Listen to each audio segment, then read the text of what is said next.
Hello and welcome to my Iron Golem dispensing world, where I am going to try to redesign these massive contraptions and make them more compact, more efficient, maybe even a little faster.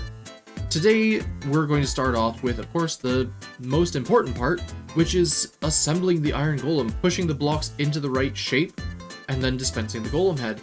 I have been using this 1x4 method, where we push all 4 blocks, pull one down, and push it to the side to add the Golem head, and I don't want to repeat past mistakes where I just keep using what I made previously just because it worked that once, because I might be missing something that's better. Again, more efficient, more compact. So, I'm going to try to make this a little bit smaller than what I have on my final design. But also, I'm going to try this 2x2 design, where we will push over a block, push this up, and then dispense the head. I actually haven't tested if this works yet. Oh, it would probably help if I put some pumpkins in there. Okay, so that works, but it is stuck in a block, which I've found previously. Okay, buddy, I need you to move. Can be fixed if I just add a piston, but you're still in my way. If I add a piston right here, so we push it over, we push it up, and that's an issue. What if we add an observer, then the piston? You have pumpkins. Why do you not want to?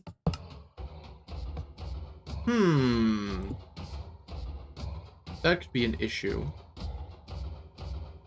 All right, we have a solution to both ways, where, again, over here, we're just using what already works, because that's, frankly, the easiest solution, where we push out this piston, it pulls it down, and then comes back in.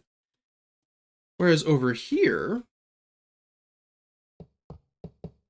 what happens is we push over, we push up, and we push the golem out of the way. Okay, that's not... Where are your feet? What? How are your feet just on that pixel right there? If I... Maybe a little more delay. So we've already pushed it up, we've pushed it over, we push out, and it's still right on that pixel. Well, I guess it's more like 3 or 4 pixels.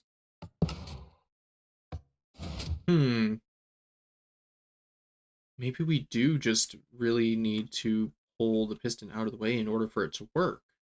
We're gonna think on this some more. Good news! The 2x2 iron block assembler is functional. As you can see, it fires twice because this observer here detects when the block is put in place and when it gets turned into an iron golem, which is actually perfect because that's what activates this piston to push the iron golem off of this piston. So we're just reusing parts that are already there. And the timing is as fast as I think I can possibly get it to be. Except, maybe if I remove that observer, extend that over, block that. How does that do? Does that still work?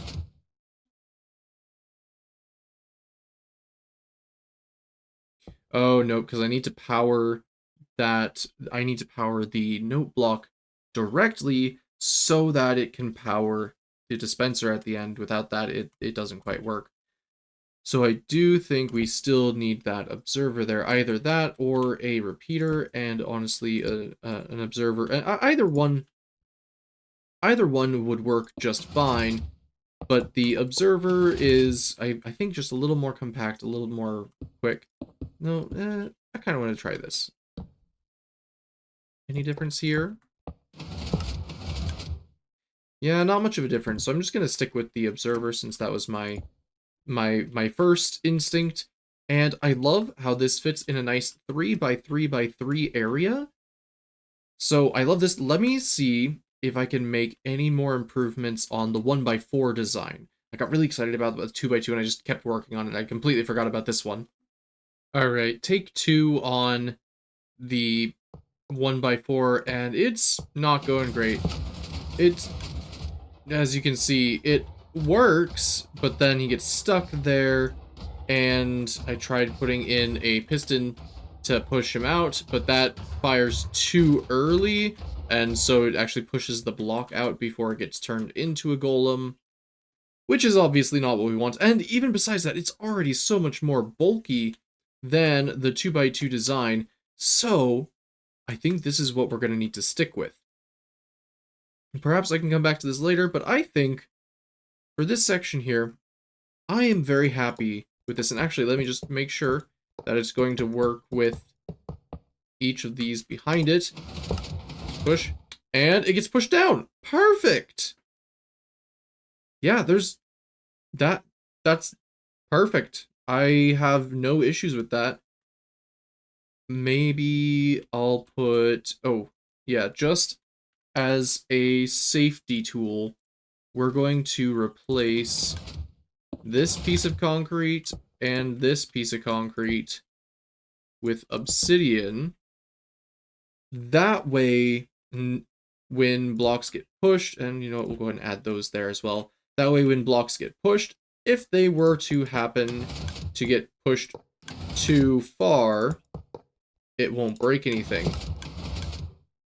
And this is awesome. Awesome. Part 1 done. 3x3. Oh, wait. 3x3x4. I thought it was a 3x3x3, but yeah, no, with the redstone. But still, 3x3x4.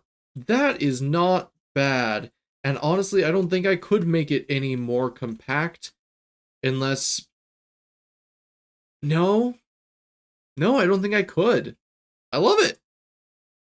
This is a win. Win number 1. And of course, this time I'm going to make sure that I keep each of our prototypes and make a log, or at least a sign or book or lectern or something to keep track of our progress, kind of like I did here a little bit, except more thorough. And yeah, as you may know, over there, I forgot to include like 5 different prototypes. So we'll go ahead and add a sign here. Improvement Day 1. We revisited the final iron golem assembly device. After much testing, it was determined that a 2x2 area of iron blocks can be more quickly and compactly arranged into a golem. The 1x4 design is far too bulky and inefficient. Smaller? Yes. Faster? Yes. Cheaper? No. Improved? Definitely. February 7th, 2024. And we'll title it Improve IGD, which of course stands for Iron Golem Dispenser. I think smaller, faster, and cheaper are the 3 categories that I want to try to improve each of my designs by. Of course, smaller, so it takes up less space. Faster, so that, you know, we can create more golems more quickly. And cheaper, of course, so that, you know what, I'm gonna say when I build this in survival, it will hopefully be easier. Of course, here, as we can see, we're doing a lot of observers, which is not cheaper, but I think the size and speed difference are well worth the sacrifice. Next time, we will be looking at the actual movement of the blocks into the assembler, kind of like we did here. Now, I am fascinated to see how this one change that we made at the very beginning is going to have ripple effects all the way down until our final design. Because let's face it, because we're going with the 2x2, the way that we push blocks is going to have to change. This is not going to work. And how we bring blocks into, you know, how we bring blocks up from below or down from above, we might change that. When we bring them into the side or take them out of the storage, there's so many things that could change just because of this one small design choice at the beginning. And that is something that gets me really excited, and I hope it gets you excited too. Thank you for watching. Have a wonderful morning, afternoon, evening, wherever you are.